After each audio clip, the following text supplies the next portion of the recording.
mag-give, tulad nga nung nagkaroon kami ng Bible study last time, we talk about gift, tama? Na yung greatest gift na meron tayo is yung sa John 3:16, di ba? Yung binigay ni Lord, yung pinaka-butihin niyang anak para sa atin. Wala na tayong ibang ikakagandang regalo, kundi si Jesus. And ngayon, siguro tayo para mas mapalawak pa natin at mas mapalaki natin yung kingdom ni Lord dito. It's our time to give to the Lord. Ano ba yung kaya nating i-sacrifice para sa mundong to, para sa paligid natin? Kasi kung si God, sarili niyang anak, kayang i-sacrifice, what if pa tayo na ang pinaka kaya nating ibigay ay yung time, effort, and syempre yung financial aspect natin. And sa financial na yun, walang kaso kung piso, dos, tres, ano man yan, kung tawag dito, tumutunog man yan o napupunit man yan, pero huwag niyo punitin mahalaga yun kay Lord kasi everything matters as long as give mo yan galing yan sa heart. Sabi nga nung isa sa mga kasama ko doon, ang pinakamagandang gawin natin kapag nakakatanggap tayo ng gift is to receive it, di ba? Ay, sino nga yung gift natin? Si Jesus. So, dapat tanggapin natin si Lord and tanggapin natin yung mga gawain na ibibigay ni Lord para sa atin. And ito na nga yung number 1 na yun. Palawakin, payamanin, at tawag dito, magdala tayo ng mga kaluluwa dito para kay Lord. Yung buhay na kaluluwa, di ba? Sabay-sabay na mag-worship kay Lord. So, I invite everybody to give based on your heart and kung paano kayo nagsasacrifice sa pagmamahal nyo kay Jesus. So, everyone stand up. And you are free and welcome to give.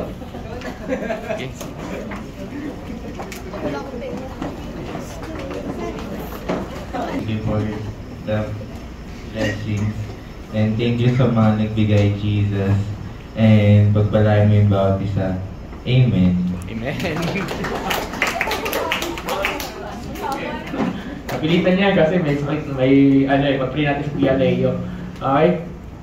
Sige, so can I ask everyone to, bago tayo magsimula sa preaching natin kasi nagkaroon tayo ng icebreaker, di ba? Pero can I ask everyone, tayo tumayo, tayo mag-worship sa Lord, and we're going to end this worship.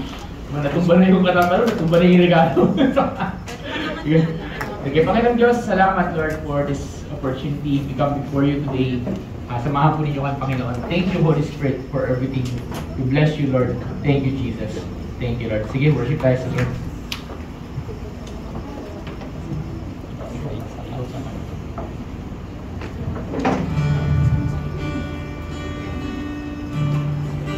Alalahanin lang natin kung gaano katapat ang Diyos na pinaglilingkuran natin at sinasamba natin sa buong taon ng 2024. Amen ba? Pwede ba yun?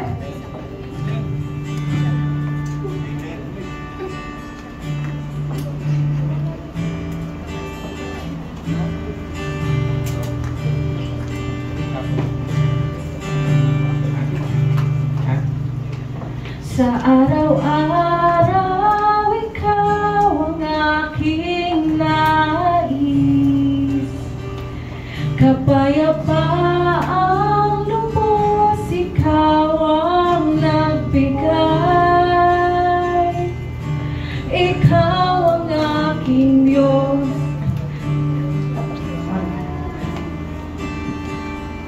Sa lahat ng oras at panahon ng aking buhay. Minsan pawitin natin. Sa araw-araw, ikaw ang aking nais. Kapayapaang lubos, ikaw ang nagbigay. Ikaw ang aking Diyos. Tapat oras at panahon na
naniniwala ka na ang Diyos yung takbuhan. Ikaw ang takbuhan. Sabihin mo sa Kanya. Ikaw ang kanlungan. Hindi nagbabago. Hindi nagkukulang. Sa'yo ang kapurihan. Sa'yo ang kapangyarihan. Salamat daw. Ikaw ay tapat at sabat. Can I ask everyone to lift our hands to the Lord God? Maraming salamat po, Panginoon. Salamat sa kabutihan, sa pagmamahal mo. Salamat, Lord, for your goodness, your love. Thank you for this opportunity that you've given to us. There's no one like you, Jesus. There's no one like you. When we compare to your glory, to your majesty, you are simply awesome, simply amazing. Kaya natin yung bridge, sabihin mo, sa atin ang kaligtasan, sa Kanya lamang ang karangalan. Sa akin ang kaligtasan, sa'yo ang karangalan, sa akin ang katagumpayan, sa'yo ang kalwalhatian, sa akin ang kaligtasan, sa'yo ang karangalan, sa akin ang katagumpayan.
Salamat sa kaligtasan at katagumpayan na iyong pinagkaloob sa amin. Salamat, Lord, at sa iyo lamang ang karangalan at kawalhatian magpakailanman. Thank you, Lord. Thank you, Jesus. Amen. Palapakan natin ang Panginoon. Palapakan natin ang pinag-iisip ng Panginoon sa karapat natin sa isang parangalan. May lumalahati sa atin. Amen. Grabe. Sige, yakapin mo yung katabi mo, sabi mo sa Lord, yakapin mo, hello, buhay ka mo ba? Humingiti mo, di ba? Grabe. God is good. Grabe. Actually, meron ako mensahe, but because of, hindi lang time, but simply because of situation, meron. Nag-message. May nag-message. Tingnan mo.